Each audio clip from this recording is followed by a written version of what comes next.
What up, y'all? It's your boy, One Sir Grover. How's everyone doing today, wherever you are in the world, or this evening, depending, again, on where you are in the world. So, today, or again, this evening, today I'm going to talk about how I make money on the internet and how I met one of my homies from way back, Loot Muney.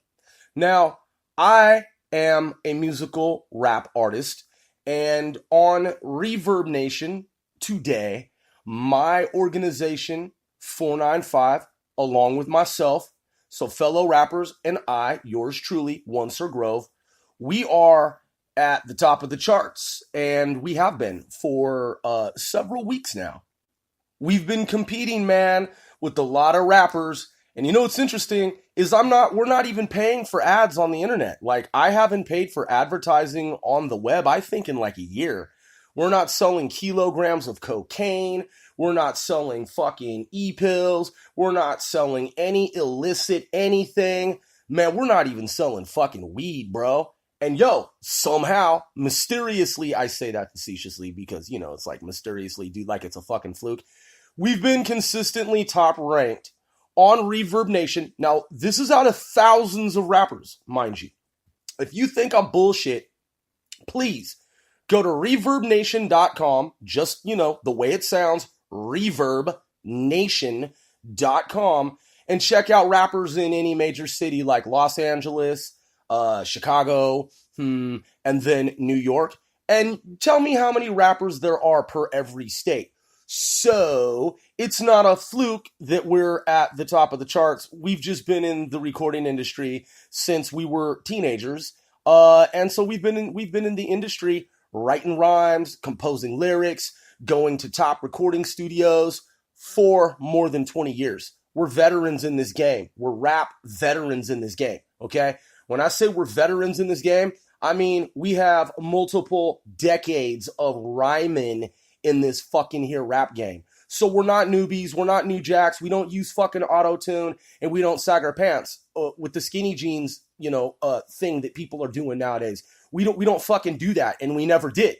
So I'm from what they call the old school, and my rhyme crew, okay, our organization is 495. There is a branch of 495 that is known as Level 4. Level 4 has several members, okay? Resendo, the homie Sen, a.k.a. Sen the Soul Stealer, a.k.a. the Brown Skin Demon. My boy Scheme, Big Scheme. And then there's Brock Landers, i.e. Mr. Broccoli, and others. So go check it out, man. Like, if you think that this is just some fanciful story that I concocted or made up, manufactured, if you think this is apocryphal, if you think this is an apocryphal fucking story, just don't take my word for it then, man, and just do some research and look it up. So there's 495, and then there's Level 4. Originally back on the West Coast, all right, I'm East Coast based here, New York. Originally, I'm from the West Coast. I grew up on the West Coast. Both my parents were in the military. I traveled all over the place. I've been up and down the fucking West Coast from top to bottom, bottom to top, all the way up to the Great White North, all right, i.e. Canada and what have you. And, man, I used to spend a lot of time chilling in Canada on the weekends. We'd take some guys and gals, some young men and some young women who are, by the way, of the adult age. When I say young, I mean just not in our 30s or 40s at the time. I'm talking when we were old enough to go to Canada legally and drink, okay, at age 19 and older, okay, so don't get any fucking weird ideas.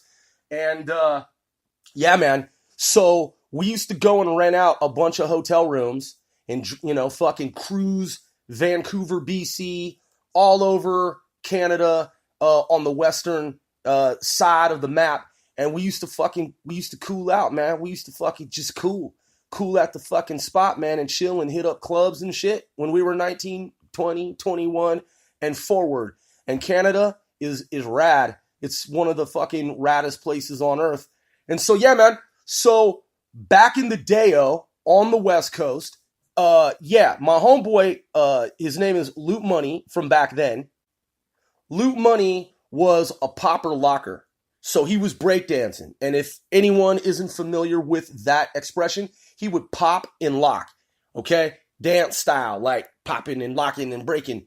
And he was a dancer, man, and a rhyme artist. Okay? So he was a lyricist, he was a rapper, and he was on some peace treaty shit. Like on the peace tip.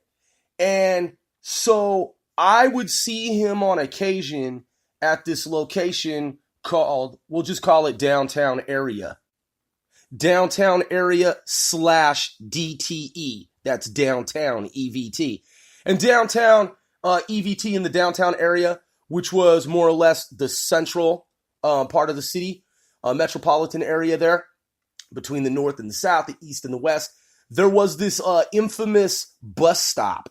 And it wasn't just like, okay, I should say bus station. Bus station with multiple bus stops. So you had this huge block that on all four sides, you would have kids, young dudes like us hanging out. And when I say kids, I'm saying that we growing up in the city, man, in the metro area, man, we were fucking kicking it down at that transit center since we were youth. Like, that place was, there, man, forever. And so growing up, as we got older, man, like 13, 14, I would say that's kind of like the tradition, is that when cats are that age, where I'm from, if they come from broken homes and shit, or they just don't like their fucking parents, or maybe they love their parents, but they're just exploring the city and they're not really following, that whole other tradition of like doing, what other families do and shit. Kids that fucking hang out in the city, man, they all gravitate, or used to, because it's all switched up now. But back in the day, that was the meetup spot. So you would have kids and, again, I'm saying like teenagers, young adults, motherfuckers in my city, man, out west, back in the 1980s and 90s, like, we started drinking. And don't drink, man, if you're, not of the age to do so. Back when I grew up, it was a different culture. And so, just full disclosure, man, we started drinking when we were like 14, 15 years old and shit, drinking 40s of 8-ball. That is malt liquor, Old English 800. And by the way, yesterday, we had some advertisements rolled in to our podcast here. For anyone checking in, we had a McDonald's ad from the McDonald's Corporation. In other words, McDonald's fast food had an ad rolled in to this here podcast. And so, yeah, man, we've got major advertisers having their advertisements rolled into these podcasts that we're rolling out here. And so, yeah, man, so back in the day, we used to drink fucking 8-ball, which again, Old English 800, St. Ides, 40s. These are all bottles of fucking 40 bottles of malt liquor and shit. And we were 14, 15 years old, man, buying fucking 40s of liquor. And again, if you're not of the drinking age, don't fucking drink. And also, if you are of the drinking age, please drink responsibly. So back in the day, as a matter of U.S. American history, growing up on the West Coast, gangs started to migrate from L.A., California outward. Given that my parents were both in the military, I was all over the place. I was in California. I was in Washington. At some point, I was in Chicago. And, man, I had been in fucking Jersey. And, man, just all over the place.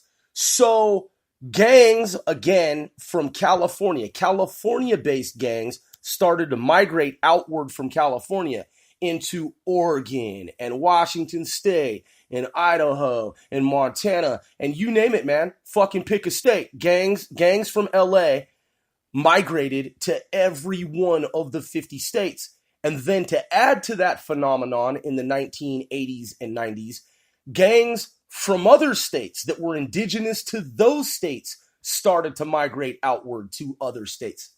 So at some point on the West Coast, growing up around the age of, I'd say 15, 16, because I'd been in the Oakland area, Bay Area of California, Alameda, Hayward, and we used to take day trips into San Francisco. I used to fucking skateboard into Oakland and shit. If you know the Webster in Posey, tubes that go under the fucking water there? Yeah, bro, I used to skate that shit. And so at any rate, I was a rad fucking skater, and then joined up with the gang set. And when I was growing up, man, around the time that I'm referring to, gangs were about midway, so halfway, 50% way to this explosive culture that they later became in the 1990s. So it was starting to pop off like super fucking heavy, but I'll get to that later. So at kind of a midway point, that's when this dude, who had been in California himself, this Crip dude. Now keep in mind, I had, similar to some other artists who you hear about in media, I had been kicking it with some dudes who were blue flaggers, okay? Now, I was never a Crip.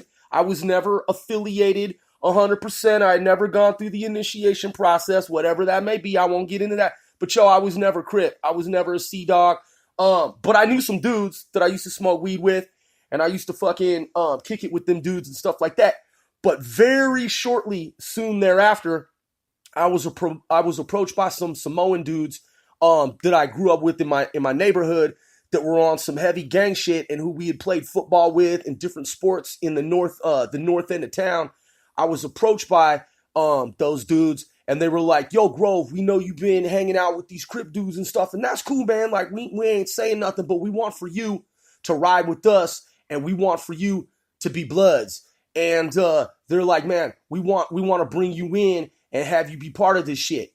And so my posse that I was with at the time, it was called Deep in Everett, DIE.